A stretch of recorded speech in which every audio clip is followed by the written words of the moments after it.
اچھا، اور بتائیے کہ اللہ اکبر جب انسان کہتا ہے کہ اللہ سب سے بڑا ہے، تو پھر ہمارے اندر یہ مان کر، ایمان لا کر اور کیا سوچ آنی چاہیے؟ جب آزمائشیں آئیں، مشکلات آئیں تو صبر کرنا چاہیے. صبر کرنا چاہیے کہ اللہ کا کوئی فیصلہ بھی غلط نہیں ہوتا، اس نے کسی وجہ سے ہمیں آزمایا ہے. اپنے آپ کو اللہ کے حوالے کر دیں.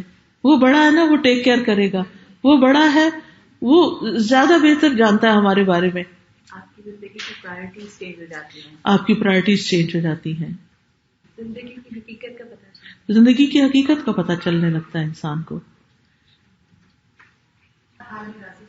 پھر ہر حال میں راضی رہنا آ جاتا ہے کہ اس حال میں اگر اس نے مجھے رکھا ہے تو اس کی کوئی مقصد ہوگا. دل کو بھی اطمینان آ جاتا ہے. جب اللہ اکبر کی جب نیچے جاتے ہیں تو ہمارا فزیکل پوزیشن بھی چھوٹا ہو جاتا ہے. پھر اسی طرح اللہ اکبر، اللہ سب سے بڑا ہے، تو یہ اکبر جو ہوتا ہے نا، افضل التفضیل کا صیغہ ہوتا ہے کہ ہم اللہ کو بڑا مانتے ہیں. اسی طرح پھر اللہ سبحانہ وتعالیٰ نے مختلف چیزوں کے اندر جو اونچ نیچ رکھی ہے اس کو بھی ایکسپٹ کرتے ہیں. جیسے انسانوں میں سے سب سے بڑے کون ہیں؟ محمد الرسول اللہ صلی اللہ علیہ وسلم. پھر باقی انبیاء، اور انبیاء میں سے بھی اولو العزم جیسے ابراہیم علیہ السلام، نوح علیہ السلام، عیسیٰ علیہ السلام، موسیٰ علیہ السلام. پھر اس کے بعد یعنی کہ انبیاء کے بعد صحابہ کرام میں جیسے حضرت ابوبکر ہیں، حضرت عمر ہیں، ان میں جو بڑے تھے. پھر اسی طرح امہات المومنین ہیں. پھر باقی بھی ہمارے رشتوں میں جو بڑے رشتے ہیں جیسے والدین ہیں، دادا دادی، نانا نانی، یہ اللہ نے ان کو ہم سے پہلے پیدا کیا، ہم سے بڑا پیدا کیا. پھر جو لوگ علم میں ہم سے بڑے ہیں یا کسی مقام اور مرتبے میں، نبی صلی اللہ علیہ وسلم فرمایا کہ اذا جاءکم کریم قوم فاکرموہ، کہ جب تمہارے پاس کسی قوم کا معزز شخص آئے تو تم بھی اس کو عزت دو. ہمارا دین ہمیں سکھاتا ہے کہ جو چھوٹوں پر رحم نہ کرے اور بڑوں کی عزت نہ کرے وہ ہم میں سے نہیں. یعنی ادب آداب کا لحاظ رکھتا ہے پھر انسان. پھر اسی طرح بڑوں سے چیز کو دینے کو ابتدا کرنا، تو اس سے ہمارے مینرز بھی اچھے ہوتے ہیں.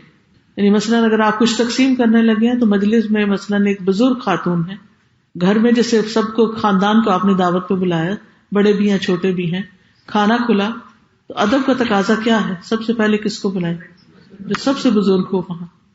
پھر اسی طرح ابن عمر کہتے ہیں کہ میں نے دیکھا کہ رسول اللہ صلی اللہ علیہ وسلم مسواک فرما رہے ہیں. اس کے بعد آپ نے وہ مسواک سب سے بڑی عمر کے آدمی کو دی اور فرمایا مجھے جبریل نے حکم دیا کہ میں یہ بڑے کو دوں، یعنی بڑے سے آغاز کروں، پھر بڑے کو آگے رکھنا. پھر اسی طرح رسول اللہ صلی اللہ علیہ وسلم نے فرمایا بلا شبہ بوڑھے مسلمان صاحب قرآن کی عزت کرنا جو اس میں غلو اور تقصیر سے بچتا ہو، اور عادل حاکم کی عزت کرنا یعنی حکمران کی عزت جو عدل کرتا ہو. اللہ عز و جل کی عزت کرنے کا حصہ ہے. گویا آپ نے اللہ کو رسپیکٹ دی ہے کیونکہ اللہ سبحانہ وتعالیٰ نے ان کو مقام دی ہے. لیکن کچھ لوگوں میں عادت ہوتی ہے، وہ کہتے ہیں میں نہ مانوں، میں کسی کو بڑا نہیں سمجھتی. نہیں، آپ دیکھیے ہر چیز کے اندر اللہ نے فرق رکھا ہے. ایک آسمان دنیا اور ایک سب سے اوپر والا آسمان ہے، پھر ان آسمانوں سے اوپر عرش ہے. پھر اسی طرح راتوں میں سب سے بڑی رات کون سی ہے؟ 22 دسمبر لیلۃ القدر خیر من الف شہر، ٹھیک ہے نا. پھر اسی طرح دنوں میں کون سا دن بڑا؟ جمعۃ المبارک. مہینوں میں رمضان، ٹھیک ہے نا. تو ہر چیز کے اندر آپ دیکھیں گے یہ تفاوت ہمارے دین نے رکھا ہے، اور اس میں بھی ہمارا ٹیسٹ ہے کہ جس کو اللہ نے بڑائی دی کہ اس کو بڑائی مانتے ہیں یا نہیں مانتے. اور وہ ماننا بھی دراصل اللہ ہی کو بڑا ماننا ہے، یہ یاد رکھیے. اور پھر یہ کہ اللہ کی بڑائی بیان کرنا، کثرت سے اللہ اکبر زبان سے بھی پڑھنا اور دل سے بھی سمجھنا. آپ دیکھیے کتنے ہی مواقع ہیں. صبح سب سے پہلے کیا ہوتا ہے؟ آذان ہوتی ہے. آذان کا آغاز کس سے ہوتا ہے؟ کتنی دفعہ ایک آذان میں اللہ اکبر ہوتی ہے؟ 6 دفعہ. پھر پوری نماز میں اللہ کی بڑائی بیان ہوتی ہے. نماز شروع ہوتی ہے اللہ اکبر، ہر رکن پہ جاتے ہوئے ہم کیا کرتے ہیں؟ اللہ اکبر. 2 رکعت والی نماز میں کتنی دفعہ اللہ اکبر کہتے ہیں؟ نماز شروع کرتے وقت ہر رکعت میں 5 تکبیرات، پھر ہر رکعت میں 5 تکبیرات ہوتی ہیں. اچھا 3 رکعت والی نماز میں 17 بار ہوتا ہے، 4 رکعت والی میں 22 دفعہ. 5 فرض نمازیں جو ہوتی ہیں فجر ظہر عصر مغرب عشاء تک 94، اور اگر ہم سنتیں اور باقی چیزیں پڑھیں تو ایٹ لیسٹ 138 ٹائم ہم دن میں اللہ اکبر صرف نمازوں کے ساتھ کہہ رہے ہوتے ہیں. لیکن اتنی دفعہ کہنے کے باوجود بھی ہم محسوس کیوں نہیں کرتے، روح اور توجہ سے نہیں کہتے؟ کبھی صرف ایک دفعہ بھی نصیب ہو جائے نا ہر نماز کے شروع میں اللہ اکبر، اور اپنے آپ کو انسان چھوٹا سمجھے اور سب سے بڑا وہی، اور پھر اس کی عبادت کرے تو آپ دیکھیں عبادت کی لذت ہی کیسی ہوگی کہ میں بڑے کے آگے جھک رہا ہوں. پھر اسی طرح آپ دیکھیے کہ نماز ختم ہوتی ہے تو پھر ہم کیا کہتے ہیں؟ ایک دفعہ اللہ اکبر کہتے ہیں نماز ختم ہوتی. پھر صبح شام اللہ اکبر پڑھنا 100 بار، یہ 100 غلام آزاد کرنے سے افضل ہے. ہمارے پاس کہاں اتنا مال کہ اب 100 غلام آزاد کریں. یہ ایسے ہی جیسے غلام تو انسان ہوتے ہیں، اگر ہمیں کوئی کہے 100 بکرے کو ذبح کرو صبح اور شام تو کر سکتے نہیں. اتنا بڑا اجر و ثواب ہے 100 بار اللہ اکبر کرنے کا. پھر سونے سے پہلے اللہ کی بڑائی بیان کرتے ہیں. سواری پہ بیٹھ کے کیا کہتے ہیں؟ اللہ اکبر 3 دفعہ پڑھتے ہیں. رسول اللہ صلی اللہ علیہ وسلم جب سفر پر نکلتے ہوئے اپنے اونٹ پر ٹھیک طرح سوار ہو جاتے، تو اسی طرح آپ جب گاڑی میں قدم رکھ لیں اور پھر جب آپ سیٹ پہ بیٹھتے ہیں تو سب سے پہلے ہم کیا کرتے ہیں؟ بیلٹ لگانے کی فکر کرتے ہیں. ایسا ہوتا ہے کہ جیسے میرا پرسنل ایکسپیرینس ہے، کافی ٹریول کرتی رہتی ہوں اور جب بیٹھتی ہوں تو مجھے تھوڑی بیٹھنے میں دقت بھی ہوتی ہے، اور بیٹھتی تو مجھے ذرا سیدھا بھی ہونا ہوتا ہے، اور سیدھا ہوتے ہوئے یہ 3 دفعہ اللہ کو پڑھنی چاہیے. ابھی دعا منہ میں ہوتی ہے کہ جو ساتھ کھڑا ہوتا ہے استاذہ یہاں بیلٹ لگانی ہوتی ہے. بھائی مجھے پتا ہے یہاں بیلٹ لگاتے ہیں، میں تو پاکستان میں بھی لگاتی ہوں الحمدللہ فار سیفٹی. اور یہ پہلی دفعہ نہیں میں اس گاڑی میں بیٹھی ہوں، شاید پاکستان سے آنے والے نہیں لگاتے ہوں گے، اس لیے سب کو ایسا ایکسپیرینس ہوا ہوگا، ٹکٹ ملے ہوں گے تو اب وہ ہر ایک استاد کو بھی کہتے ہیں آپ لگائیں. یعنی ہمیں اللہ اکبر پڑھنے کی فکر کوئی نہیں ہوتی. کس کی فکر ہوتی ہے؟ بیلٹ لگانے کی. صرف اپنی نہیں، ساتھ والے کی بھی. اور کھول کے پکڑا بھی رہے ہوتے ہیں، پکڑے لگائیں. ٹکٹ کی فکر ہے نا، سیفٹی کی بھی کم فکر ہوتی ہے، ٹکٹ کی فکر ہوتی ہے. پولیس کا ڈر ہوتا ہے وہ روک لیں گے، ہے نا، یہ ڈر ہوتا ہے. تو اللہ کا ڈر کوئی بھی نہیں ہے کہ ہمیں فکر ہو کہ اذان ہو گئی ہے اٹھو نماز کے لیے. کیونکہ انسان ہر 2 نمازوں کے بیچ میں اپنے گناہوں سے آگ بھڑکاتا ہے جہنم کی. پھر جب اللہ اکبر ہوتی ہے نماز کی طرف آتا ہے تو وہ ٹھنڈی ہو جاتی ہے، پھر کچھ نہ کچھ غلطیاں کرتا ہے اگلی نماز میں، پھر جا کے اس کو بجاتا ہے. جب اللہ اکبر ہو جاتی ہے ہمیں لگ جاتی ہے بے چینی کہ بچوں کو بھی سیفٹی بیلٹ باندھیں اور اعلان کریں کہ جلدی کرو اٹھو. نہیں، ہم کہتے ہیں اچھا کیا بچے ہیں نا سو رہے ہیں. اپنی بھی فکر کریں اور ان کی بھی فکر کریں. تو یاد رکھیے کار میں بیٹھ کر سب سے پہلے یعنی بسم اللہ کہہ کے آپ نے پاؤں رکھا اوپر، سب سے پہلے اللہ اکبر اللہ اکبر اللہ اکبر. پھر اگر گاڑی یا پلین اوپر کو جا رہا ہے تو پھر کیا کریں گے؟ اللہ اکبر کبیرہ. میں تو یہ کلمہ پڑھنا شروع کر دیتی ہوں، اللہ اکبر کبیرہ والحمدللہ کثیرہ سبحان اللہ بکرۃ واصیلا. آپ یقین کریں کہ جو انسان یہ پڑھتا جاتا ہے دل کی حالت ہی اور ہو جاتی، خیال ہی نہیں آتا کہ ہم کہیں اوپر بلندی پہ جا رہے ہیں، یہ ہوتا ہے کہ اللہ کتنا بلند ہے. پھر اسی طرح نبی صلی اللہ علیہ وسلم سفر سے واپسی پر بھی تکبیر پڑھتے تھے. نیا چاند دیکھ کر بھی اللہ اکبر اللہم اہلہ علینا بالامن والایمان والسلامۃ والاسلام والتوفیق لما تحب وترضى ربنا وربک اللہ. پھر حج کے دنوں میں خاص طور پہ تکبیرات، عشرہ ذی الحج میں، عید کے دن اللہ کی بڑائی بیان کرنا. پھر اسی طرح عرفہ کی صبح سے لے کر 13 ذی الحج تک ایام تشریق خاص طور پر تکبیرات. قربانی کرتے وقت ہم کیا پڑھتے ہیں؟ بسم اللہ اللہ اکبر. خوشخبری ملتے وقت اللہ اکبر. اسی لیے وہ کہتے ہیں نا تکبیر مسجدوں میں یا کہیں نہ کہیں جہاں اسلامک گیدرنگ ہوتی. پھر اسی طرح جنازہ پڑھتے وقت بھی تکبیرات پڑھی جاتی ہیں. تو حقیقت یہ ہے کہ ہمیں اللہ سبحانہ وتعالیٰ کی بڑائی ہر جگہ بیان کرتے رہنا چاہیے. آپ کو ایک کارڈ ملا ہوگا یہ سبز رنگ کا، اس لیکچر کے ساتھ یہ اس لیے آپ کو دیا گیا ہے تاکہ آپ عملی طور پر اللہ کا ذکر کرتے رہیں. ترجمہ ہے اس کے پیچھے، دن رات ذکر کرنے سے افضل ہے یہ ذکر. اور یہ اتنا خوبصورت اس لیے چھاپا گیا کہ آپ کہیں بھی اپنے بیڈ روم میں، اپنے کلازٹ کے پاس، اپنے فریج پہ کہیں بھی لگا دیں جہاں پر آپ کی نظر پڑے اور ایک دفعہ کھڑے ہو کر اس کو آپ پڑھ لیں. اللہ تعالیٰ توفیق دے ہم سب کو. اس میں تینوں چیزیں ہیں، الحمدللہ بھی ہے، سبحان اللہ بھی ہے، اللہ اکبر بھی ہے. ٹھیک ہے، اب میرے پیچھے پیچھے آپ دہرائیں گے الحمد للہ عدد ما احصى کتابه الحمد لله عدد ما أحصى كتابه والحمد للہ والحمد لله ملء ما احصى کتابه ملء ما أحصى كتابه والحمد للہ والحمد لله عدد ما احصى خلقه عدد ما أحصى خلقه والحمد للہ والحمد لله ملء ما في خلقه ملء ما في خلقه والحمد للہ والحمد لله ملء سماواته وأرضه ملء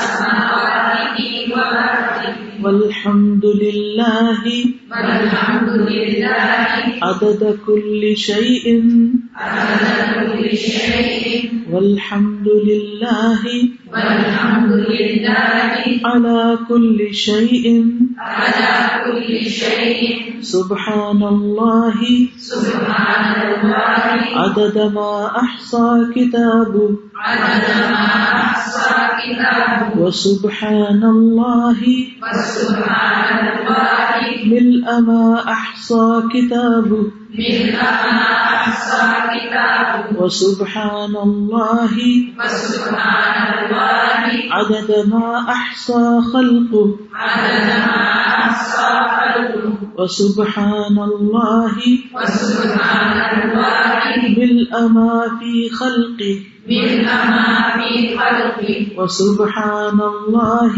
وسبحان الله ملء سماواته وأرضه ملء سماواته وأرضه وسبحان اللہ وسبحان الله عدد كل شيء عدد كل شيء وسبحان اللہ وسبحان الله على كل شيء على كل شيء والله أكبر والله أكبر عدد ما أحصى كتابه عدد ما أحصى كتابه والله أكبر والله أكبر ملء ما أحصى كتابه ملء ما أحصى كتابه والله أكبر والله أكبر عدد ما أحصى خلقه عدد ما أحصى خلقه والله أكبر والله أكبر ملء ما في خلقه ملء ما في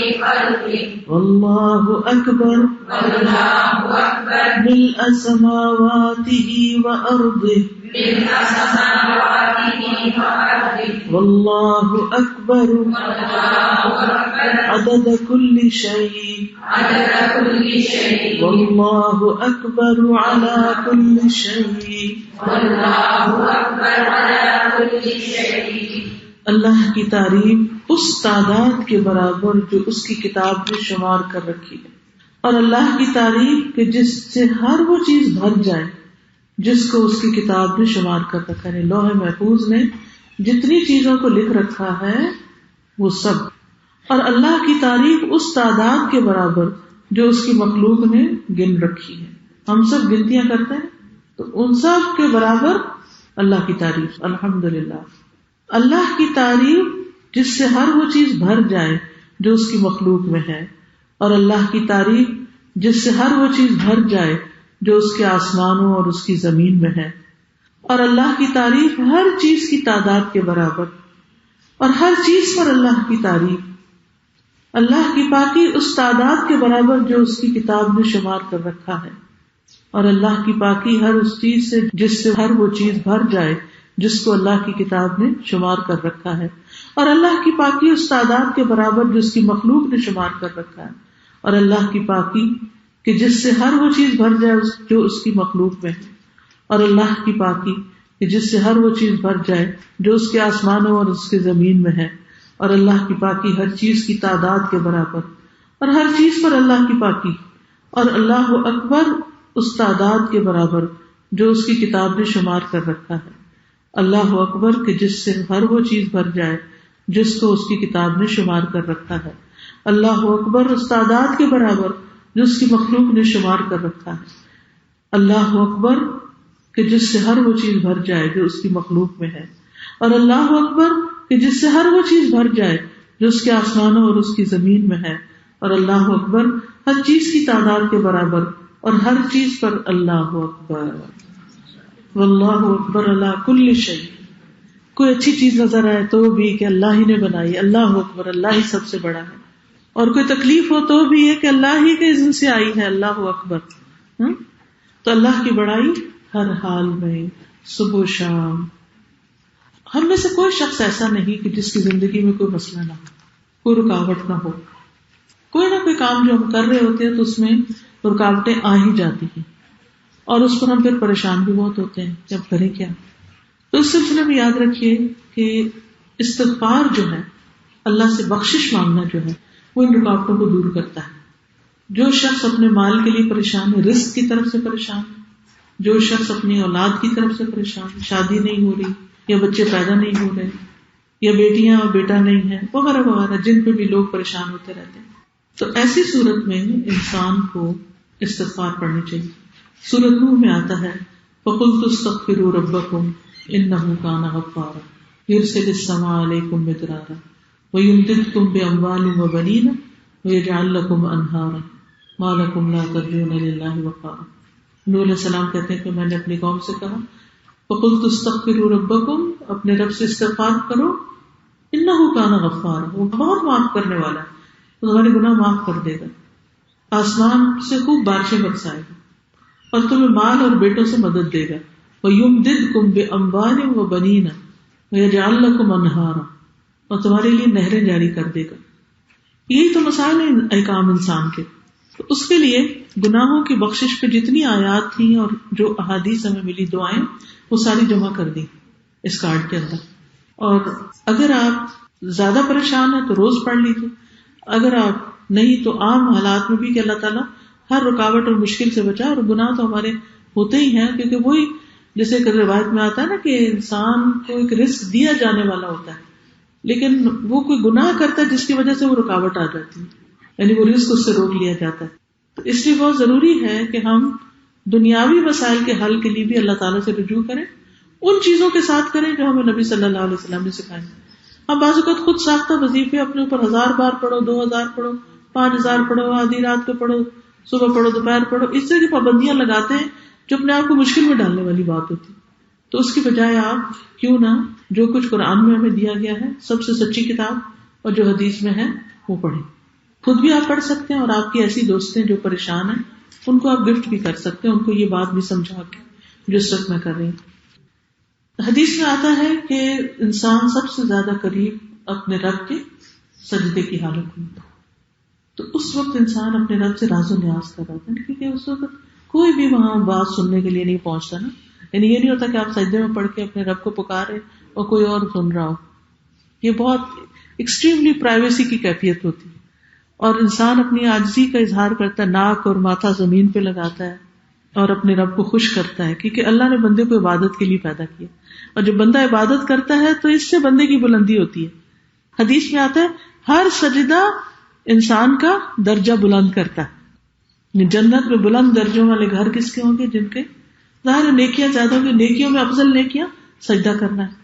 اب یہ سجدہ نماز کا سجدہ ہوتا ہے. بیسیکلی نماز کے علاوہ جو نبی صلی اللہ علیہ وسلم نے سجدہ کیا وہ سجدہ شکر ہے، کہ جب آپ کو کوئی نعمت ملی تو آپ نے جہاں تھے وہیں پر ہی آپ زمین پہ سجدہ کیا. یا پھر سجدہ تلاوت، کہ آپ تلاوت کر رہے تھے یا پڑھ رہے تھے یا سنا رہے تھے یا جس طرح بھی، تو جہاں جہاں لوگ تھے وہیں وہیں اپنی اپنی جگہ پر جھک گئے.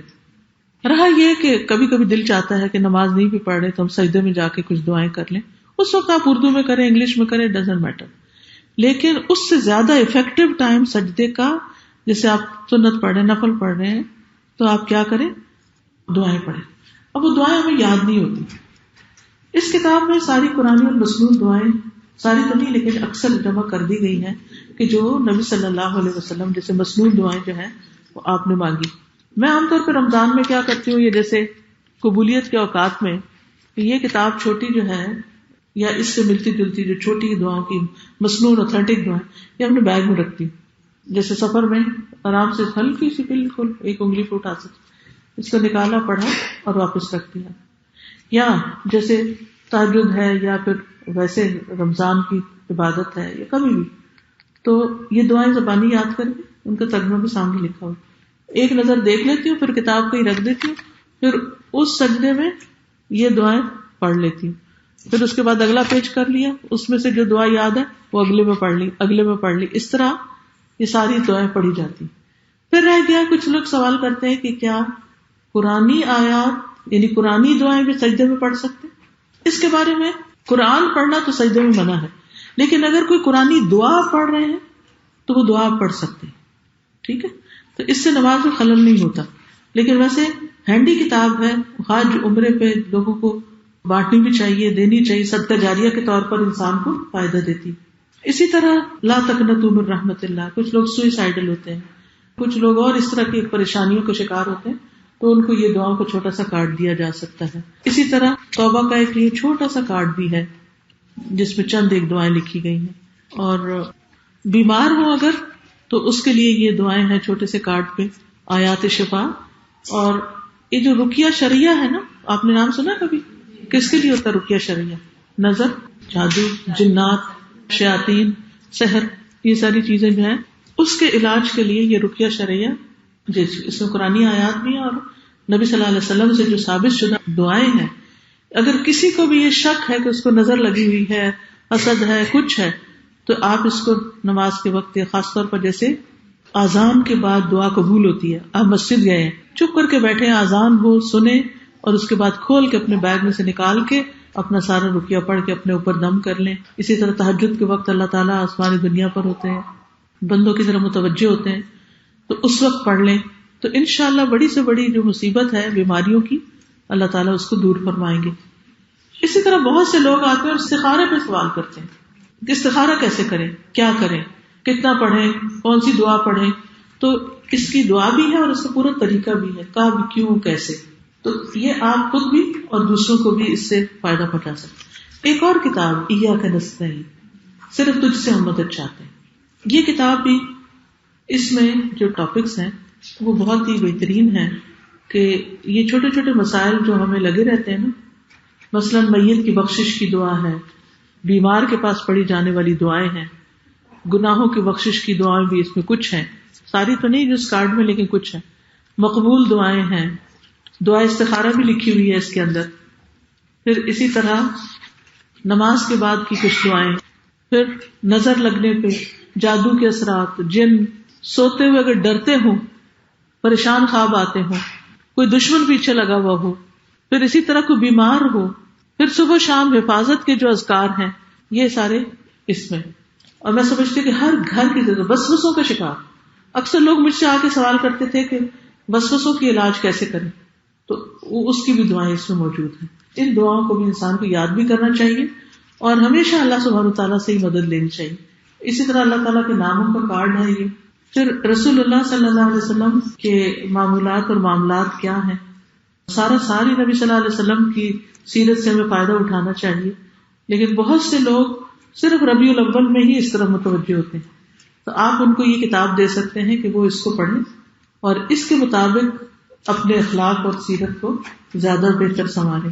پھر اسی طرح یہ پروٹیکشن کی دعائیں ہیں، پھر یہ نظر اور تکلیف کی دعا ہے، پھر تسبیح پڑھنے کے فائدے، یہ جو آج سبحان اللہ الحمدللہ، اس کی اور بھی ورژنز ہیں اور اس کے فائدے قرآن مجید میں آتا ہے.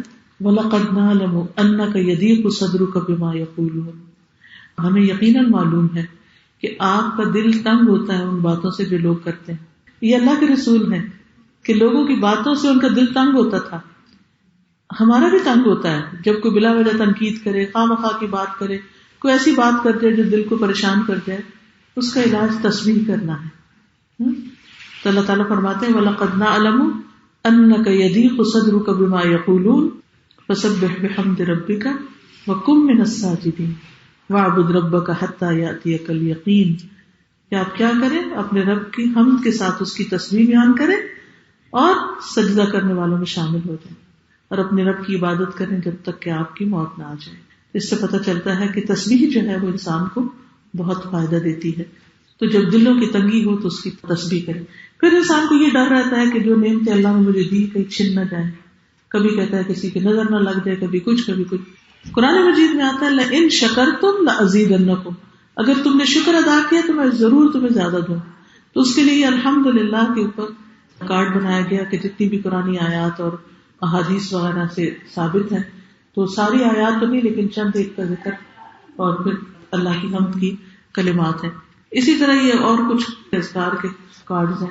تو ان دعاؤں کے پڑھنے سے انشاءاللہ آپ کی ساری مشکلات اور پریشانیاں اور دکھ درد دور ہوں گے، اور ان کی پابندی اور صرف اللہ ہی سے مانگنا جو ہے بہت ضروری. آپ یہ بھی کر سکتے ہیں کہ یہ جیسے کارڈ ہے نا، یہ الحمدللہ کا ہے، یہ تسبیحات کا ہے، یہ استغفار کا ہے، یہ سب ایک سائز کے بنائے گئے. ان سب کو ایک چھوٹی سی باسکٹ یا باکس میں رکھ کے اپنے جہاں نماز پڑھتے ہیں آپ وہاں رکھ لیں. ایک دن ایک پڑھ لیں، دوسرے دن دوسرا، تیسرے دن تیسرا. جیسے رمضان ہے تو ایک فجر کی نماز کے ساتھ ایک ظہر اور ایک عصر. یہ صرف ترتیب ہے، یہ کوئی لازم نہیں کہ آپ اسی طرح پڑھیں، جیسے آپ کا دل چاہے پڑھیں. لیکن صرف میں آپ کو پریکٹیکل ٹپ دے رہی ہوں کہ جس میں آپ پھر مس نہیں کرتے. جیسے میں اور میرے ہسبینڈ جو تھے، ہم صبح کے وقت جیسے صبح پانی پینا ہوتا ہے، شاید پانی وغیرہ، تو جیسے 2 کارڈ رکھے ہوئے تھے. ایک دن میں ایک کارڈ ان کے آگے رکھ دیتی اور دوسرا اپنے آگے، پھر ایکسچینج کر لیتے. ایک دن وہ استغفار کرتے اور میں الحمدللہ، ایک دن میں استغفار. اس طرح ایکسچینج کر کے پھر سارے گھر والوں کو بھی ساتھ پڑھنا ہے. اپنے اسٹوڈینٹس کو اگر آپ کلاسز لیتے ہیں تو ان میں سے بھی ہر ایک کو لگائیں.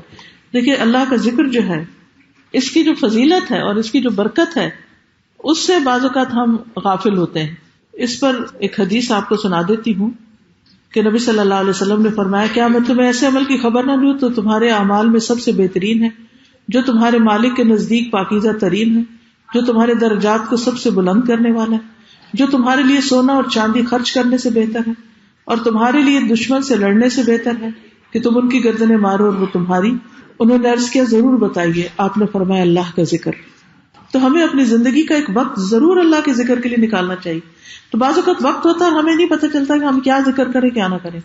تو یہ کارڈ جو ہیں اس کے لیے پھر انسان کو فائدہ دیتے ہیں، اور خاص طور پر چونکہ اوتھینٹک ہے تو بے فکر ہو کے انسان پڑھ سکتا ہے. معاذ کہتے ہیں کہ ذکر الہی سے زیادہ کوئی چیز اللہ کے عذاب سے نجات دینے والی نہیں. یعنی جو اللہ کے عذاب سے بھی ڈرتا ہو اس کو بھی کیا کرنا چاہیے؟ اللہ کا ذکر کثرت سے کرنا چاہیے. اللہ تعالیٰ ہمیں اس کی توفیق عطا فرمائے. اکثر بچوں کو نظر لگ جاتی ہے. جی ہاں. تو بچوں کو نظر اتارنے کا صحیح طریقہ کیا ہے؟ ابھی جیسے آپ نے بتایا کہ ہم اپنے لیے پڑھ لیں اور اپنے بچے، ہمیں پتہ ہے کہ بچوں کو لگ گئی، تو اس کے لیے بیسٹ طریقہ کیا ہوگا؟ دیکھیے یہ جو شفا کا کارڈ ہے نا، گرین کلر کا، آیات شفا، اس کے آخر میں آپ دیکھیں یہ آخری پیج جو ہے نا، یہ بچوں پہ پڑھ کے دم کرنے کا ہے. رائٹ؟ امسح البأس رب الناس بیدک الشفاء لا کاشف له الا انت بسم اللہ ارقیک من کل شیء یؤذیک من حسد حاسد ومن کل عین اللہ یشفیک. اس میں کیا ہے؟ ہر بری نظر سے اللہ آپ کو شفا دے. ٹھیک. اگلی بھی اسی طرح بشر کل ذی عین او عین حاسد، حاسد کی نظر سے. یہ نظر اتارنے کا بھی بہترین طریقہ ہے. رائٹ؟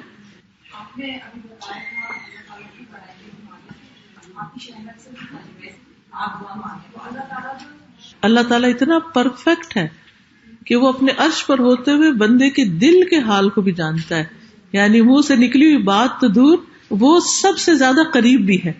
جیسے قرآن مجید میں آتا ہے اذا سألک عبادی انی فانی قریب، جب میرے بندے آپ سے میرے بارے میں پوچھیں تو آپ بتا دیجئے میں قریب ہی ہوں، یعنی میں ان سے دور نہیں ہوں. اجیب دعوت الداعی اذا دعانی، میں جواب دیتا ہوں پکارنے والے کی پکار کا جب وہ مجھے پکارتا ہے، یعنی میں اس کی بات سنتا ہوں. حضرت عائشہ کہتی ہے کہ ایک عورت اپنے شوہر کی شکایت لے کے نبی صلی اللہ علیہ وسلم کے پاس آئی. وہ گھر کے ہی ایک کونے میں آپ سے بات کر رہی تھی اور مجھے نہیں سمجھ آ رہی تھی کہ کیا کر رہی ہے.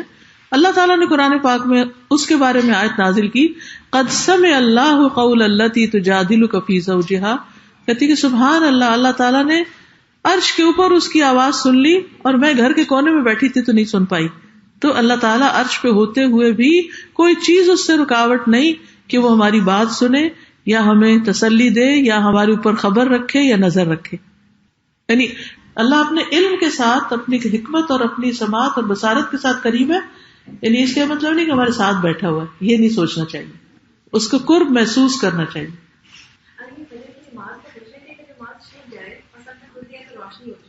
اگر سورج نکلا نہ ہو اور صرف روشنی روشنی صبح میں محسوس ہو رہی ہو تو نماز پڑھ سکتے ہیں. یعنی فجر کی نماز افضل تو یہی ہے کہ اندھیرے میں پڑھی جائے، لیکن اگر اندھیرا تھوڑا روشنی میں ہو جائے مگر سورج نہیں نکلا ابھی تو نماز ہو جاتی. اور اگر سورج نکل آیا ہے تو پھر بعد میں پڑھ سکتے ہیں. جی اگر نکل آیا ہے تو ذرا 10-15 منٹ اوپر ہونے دیں اس کو، پھر آپ پڑھ لیں.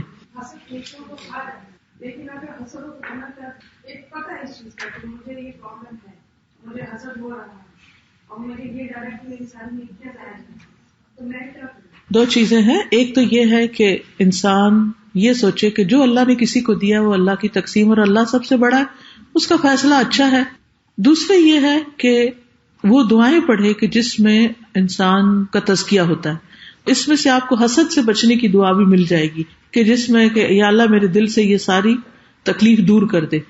دوسری بات یہ ہے کہ اگر کسی سے حسد ہو بھی تو دل کی حد تک ہو تو نقصان نہیں، اتنا زبان سے نہ بولے، اس کی غیبت نہ کرے یا اس کو بددعائیں نہ دے یا کوئی اور اس طرح کی چیز. اور ایک اور تیسری چیز یہ کہ انسان کہے کہ یا اللہ تو نے اس کو دیا تو مجھے بھی عطا کر. اس تکلیف کو دعا میں بدل لے، اس شدت سے دعا کرنا شروع کر دے. جب ہمارے دل میں تکلیف ہوتی ہے نا تو دعا میں بھی شدت آ جاتی ہے اور پھر انسان زیادہ متوجہ ہوتا ہے اللہ سبحانہ وتعالیٰ کی طرف.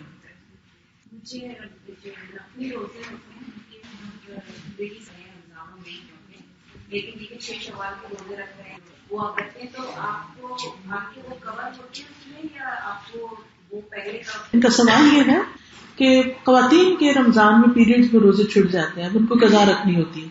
اب شوال میں 6 روزے آتے ہیں تو کیا اگر شوال کے 6 روزے رکھے تو قضا بھی ساتھ ہو جائے گی، یا پھر عاشورہ کا روزہ رکھتے ہیں، یا محرم میں سب سے زیادہ روزے رکھے جاتے ہیں رمضان کے بعد.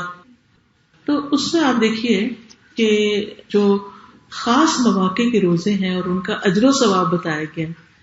مثلا شوال کے 6 روزوں کا اجر کیا ہے؟ گویا سارا سال روزے سے. 9 ذی الحج کا روزہ جو ہے 2 سال کے گناہوں کی معافی. عاشورہ کا روزہ جو ہے 1 سال کے گناہوں کی معافی ہے، یعنی 10 محرم کا روزہ جو ہے. اس لیے یہ جن کے خاص فضائل بتائے گئے ہیں ان کو اسی مقصد کے لیے رکھنا چاہیے. لیکن جن روزوں کو عام کر دیا گیا اور ویسے ثواب ہے، جیسے منڈے کا روزہ ہے، تھرسڈے کا، نبی صلی اللہ علیہ وسلم نے فرمایا کہ ہر سوموار اور جمعرات کو اعمال اللہ تعالیٰ کے سامنے پیش کیے جاتے ہیں. تو میں چاہتا ہوں کہ جب میرا عمل پیش کیا جائے تو میں روزے سے ہوں. ٹھیک ہے، اس دن اگر آپ قضا روزے رکھتے ہیں تو وہ دن کا روزہ بھی ہو جائے گا اور آپ کی قضا بھی ہو جائے گی. اسی طرح نبی صلی اللہ علیہ وسلم ہر مہینے 3 روزے رکھتے تھے. کون سے؟ ایام 20 کے، 13، 14، 15 کے. اب یہ روزے بھی مسنون ہیں تو ان میں اگر آپ اپنے قضا روزے رکھنا چاہتے ہیں تو آپ رکھ سکتے ہیں. سمجھ آئے؟ فرائیڈے کو کہتے ہیں روزہ رکھنا، کہتے ہیں وہ خوشی کا دن ہوتا ہے. جی ہاں، فرائیڈے جو ہے ہمارے عبادت کا اور خوشی کا دن ہے، یعنی مسلمانوں کی عید ہے ایک طرح سے. تو اس دن نفلی روزہ رکھنا پسندیدہ نہیں، الا یہ کہ کوئی شخص اپنے قضا روزے رکھ رہا ہے یا منت کے روزے رکھ رہا ہے یا اس نے کوئی قسم کو توڑ دی اور اس کے 3 روزے اکٹھے رکھ رہا ہے تو سبب سے تو رکھ سکتے ہیں. عام طور پر فرائیڈے کو سنگل آؤٹ کر کے کہ اس دن ثواب زیادہ ہوگا روزہ نہیں رکھنا چاہیے. جیسے آپ نے بتایا رسپیکٹ کرنے کا بڑوں کی تو سمٹائمز ہم کھڑے ہو جاتے ہیں جب بھی کسی دعوت میں ہوتے ہیں کھڑے ہو جاتے ہیں، سامنے صحیح ہے. جیسے ابھی میں نے ایک حدیث سنائی تھی آپ کو کہ آپ نے فرمایا اذا جاءکم کریم قوم فاکرموہ، جب تمہارے پاس کسی قوم کا معزز شخص آئے تو اس کو عزت دو. جیسے کوئی بزرگ مہمان آ رہے ہیں یا کوئی دور سے آ رہے ہیں یا جیسے کوئی دلہن گھر میں شادی کے بعد آ رہی ہے تو اب کیا کریں گے؟ سب اپنے اپنے کمروں میں گھس جائیں گے. اب وہ خود ہی اکیلی اندر آ جائے گی اور بیٹھ جائے گی، اس کو پوچھے گی کہاں بیٹھنا. تو نہیں، کیا کرتے ہیں؟ استقبال منع نہیں ہے. اور استقبال بیٹھ کے کرتے ہیں کہ کھڑے ہو کے کرتے ہیں؟ کھڑے ہو کے کرتے ہیں، کوئی حرج نہیں. ہاں جو چیز منع ہے وہ یہ کہ انسان ڈیمانڈ نہ کرے اور انسان مائنڈ نہ کرے کہ تم اٹھے کیوں نہیں، وہ اپنے لیے اٹھوائے لوگوں کو، یہ ٹھیک نہیں. اگر کوئی آیا ہے، کوئی کھڑے ہو کے مل رہا ہے، کوئی بیٹھا ہوا ہے تو اس کو مائنڈ نہیں کرنا چاہیے جو آنے والا ہو. میرے بچے سے ٹیچر نے سوال کیا تھا پوری کلاس سے کہ دنیا میں جتنے بھی مذہب ہیں جیسے یہ کرس پنجابی ہندو مسلم لوگوں کے پاس کیا ایسا ثبوت ہے کہ آپ ثابت کرو آپ کا مذہب سب سے اچھا ہے؟ کیونکہ وہ کہتا ہے آپ جو باتیں بھی سنتی پڑھنی ہوتی ہیں یا پھر پیرنٹس جو آپ کو بتاتے ہیں. تو اس کے بعد بچے نے یہ بھی سوال کیا کہ وہ کوئی ایسی چیز ایسی جو ہمارے مذہب میں ہو جس سے ہمیں لگے کہ ہمارا مذہب بہت مضبوط. سب سے پہلی بات تو یہ ہے کہ کسی بھی مذہب کی بنیاد تاریخ پر ہے نا، تو وہ تاریخ صحیح بھی ہو سکتی، وہ تاریخ صحیح نہیں بھی ہو سکتی، لیکن ہمارے مذہب کی بنیاد جو ہے وہ قرآن اور سنت پر ہے. قرآن کے بارے میں صرف مسلم نہیں، نان مسلم بھی مانتے ہیں کہ 1400 سال سے یہ کتاب نہیں تبدیل ہوئی، جیسے تھی ویسے ہی ہے. دوسری بات یہ کہ اس میں بہت سی ایسی باتیں لکھی ہوئی جس سے یہ پتہ چلتا ہے کہ یہ کسی انسان کی بنائی ہوئی نہیں. خود یہ کتاب کہتی ہے کہ اگر تمہیں اس کے بارے میں شک ہے تو اس جیسی ایک صورت ہی بنا کے لے آؤ. کوئی آج تک 14 سال سے اس قرآن کا مقابلہ نہیں کر سکا. تو اس لیے ہمارے دین کی جو بنیاد ہے، یہ جو ہمارے پاس چیز ہے، یہ کسی اور کے پاس نہیں. تو اس بنا پر یہ دین سچا دین ہے. اور بھی اس میں پھر وہ بچے کو سارے پوائنٹ جمع کر کے دیے جا سکتے ہیں، لیکن یاد رکھیں یہ آپ سب کو پتا ہونا چاہیے. ان کے بچے نے تو گھر آ کے سوال کر لیا، ہو سکتا ہے آپ کے بچے نے پوچھا بھی نہ ہو، اور وہ کلاس میں اس طرح کی چیزیں فیس کرتے ہوں اور اپنے دین کے بارے میں شک کرنا شروع کر دیں. یہی سے پھر خرابی ہوتی ہے. بہت سی مائیں مجھے کہتی ہیں بچپن میں بچہ نماز بھی پڑھتا تھا، ہر چیز بھاگ بھاگ کے کرتا تھا، جب سے ہائی اسکول میں گیا ہے اس کا دماغ خراب ہو گیا. کیوں؟ کبھی ہم نے ان سے پوچھا کہ کیا چیز تمہیں پریشان کرتی؟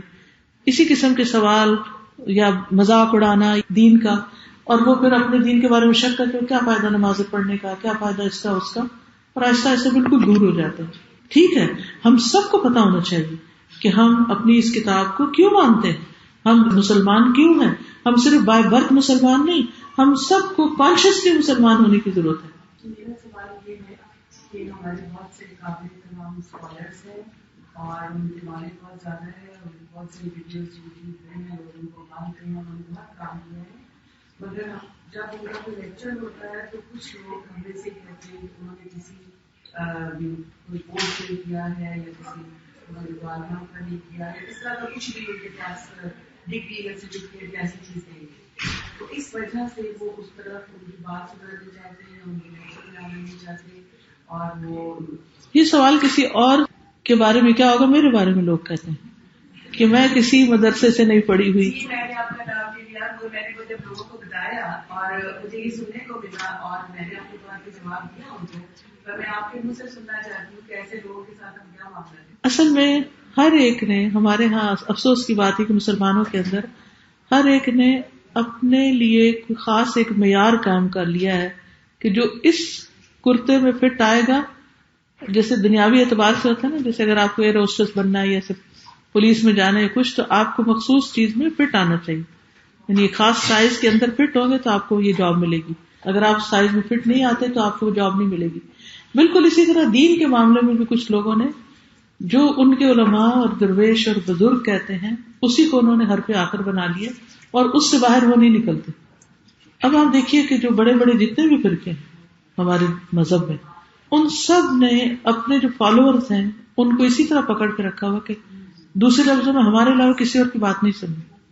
اب ایک عام بندہ جو ہے وہ پھر اسی کے اندر ہی مقید ہو کے رہ جاتا ہے. اب میں سمجھتی ہوں جب تک آپ کسی کی بات سن نہ لیں اس وقت تک کسی دوسرے کی بات پر یقین نہ کریں. ویسے میرا ہی معاملہ ہے، جو لوگ آئے ہو سکتا ہے آپ میں سے اوروں نے بھی یہ بات سنی ہو، آپ آئے ہیں اس وقت تک میں آپ کو جو کچھ بتا رہی ہوں وہ کیا میں اپنی باتیں بتا رہی ہوں یا احادیث اور قرآن کے ریفرنس سے بتا رہی ہوں. میں نے اس طرح کے اشتہار نہیں دیے ہوئے کہ میں نے اس سے پڑھا، میں نے اس سے پڑھا. ٹھیک ہے، میں مدرسے کی پیداوار نہیں ہوں، میں ریگولر اسٹریم میں پڑھی ہوں، اسکول، کالج، یونیورسٹی، اور اس کے ساتھ ساتھ گھر پہ اور اس مخصوص استادوں سے میں نے تعلیم حاصل کی ہے، یعنی باقاعدہ یہ دین پڑھا ہے اور اس کے بعد پڑھانے لگی ہوں اور اب تک پڑھتی رہتی ہوں. الحمدللہ میرے والد بھی ایک اسکالر تھے، میرے سسر کے والد، ان کے والد، پھر میرے شوہر. الحمدللہ خاندان کے اندر اللہ نے ایسے لوگ عطا کیے کہ جن سے مجھے بہت کچھ سیکھنے کا موقع ملا. اس کے علاوہ دیگر اسکالر سے بھی پڑھنے کا موقع ملا. مختلف ملکوں میں جا کے پڑھنے کا موقع ملا، اسلامی ممالک میں، جارڈن، ایجپٹ، سیریا، سعودی عربیہ، ٹرکی، مختلف جا کے اسکالر سے ملی اور پڑھا. میں نے ان چیزوں کو اپنے لیے کوئی بڑی شان کی چیز نہیں بنایا، لیکن جس چیز سے مجھے واقعی ایک اللہ کے فضل سے خوشی ہوتی ہے وہ یہ کہ میں نے جب قرآن پڑھا اپنے والد سے، خود سے میں نے نہیں پڑھا، اپنے والد سے پڑھا، اور وہ باقاعدہ ایک مدرسے کے فارغ التحصیل تھے. اگر میں مدرسے چلی جاتی تو میں دنیا کی ایجوکیشن نہیں لے سکتی تھی. تو انہوں نے کیا کیا کہ جو پڑھا اس کو سمرائز کر کے گھر میں پڑھانے کی کوشش کی. گرامر ہے، فارسی ہے، شعر و ادب ہے، اس طرح کی چیزیں، اور ساتھ ہمیں اسکول کالج ریگولر بھیجا تاکہ ہم دنیا کو فیس کر سکیں. اب اس میں مجھے نہیں سمجھ آتی، دیکھنا یہ چاہیے کہ جو کچھ میں کہتی ہوں اس میں کیا غلطی ہے، بجائے اس کے کہ یہ معیار بنا لیا جائے چونکہ آپ فلاں فرقے سے تعلق نہیں رکھتی اس لیے ہم آپ کو نہیں سنیں گے. تو اپنے آپ کو محروم کرنے والی بات ہے. جیسے آپ بتا رہے تھے میرے بیٹے نے ہائی اسکول کیا ہے تو وہ اس کا بہت میں اس کو سیٹسفائی کرنے کی کوشش کی، اس کے سوالوں کا جواب دیتی ہوں کہ ہماری قسمت میں ہے اور کچھ ہم ایفرٹس کرتے ہیں رزلٹ لے کے ہماری عمر ہر چیز دیکھی ہوئی ہے، اور پھر یہ ہے کہ جس کی آپ کوشش کرتے ہیں اس کا آپ کو ملتا ہے. اب وہ اس پہ سیٹسفائی نہیں ہے. بیسیکلی یہ تقدیر کا مسئلہ ہے. دیکھیے صرف وہ بچے کی بات نہیں، ہم میں سے ہر ایک کو کہیں نہ کہیں ضرور اس پہ پریشانی ہوتی ہے کہ پھر اور کیا اس کو کیسے ایکسپٹ کر لیا. اس کا جواب حضرت علی نے بڑا اچھا دیا تھا کہ کسی نے اسی طرح کا سوال کیا کہ انسان کی کوشش کتنی ہے اور نصیب کا کتنا ہے، تو انہوں نے کہا کہ ایک پاؤں اٹھاؤ، تو اٹھا لیا کہ آپ دوسرا بھی اٹھاؤ، کہتے دوسرا نہیں اٹھا سکتے. کہتے کہ یہی معاملہ ہے کہ ایک پاؤں اٹھا سکتے ہیں، ہم اتنی کوشش کر سکتے ہیں لیکن سب کچھ اپنے ہاتھ میں نہیں لے سکتے، دوسرا نہیں اٹھا سکتے، کیونکہ کائنات کے نظام کو اللہ سبحانہ وتعالیٰ نے اس طرح قائم رکھا کہ ہر ایک کا ایک حد اور سائز رکھا ہے نا، جیسے ستارے سیارے ہیں. تو اگر سارے ہی ایک جیسے سائز کے ہو جاتے اور ہر ایک کو ہر جگہ سے گزرنے کا موقع ملتا تو ٹکراؤ ہی ہوتا رہتا. اسی طرح بندوں میں بھی اس نے فرق رکھا ہے، ذرا رسی کسی کی لمبی کر دیا اور کسی کی چھوٹی رکھی ہے، اور اس کی حکمت ہے. اللہ کا کوئی کام بھی حکمت سے خالی نہیں. ربنا تقبل منا انك انت السميع العليم وتب علينا انك انت التواب الرحيم وصلى الله تعالى على خير خلقه محمد وعلى آله واصحابه واهل بيته اجمعين برحمتك يا ارحم الراحمين. الہی آمین.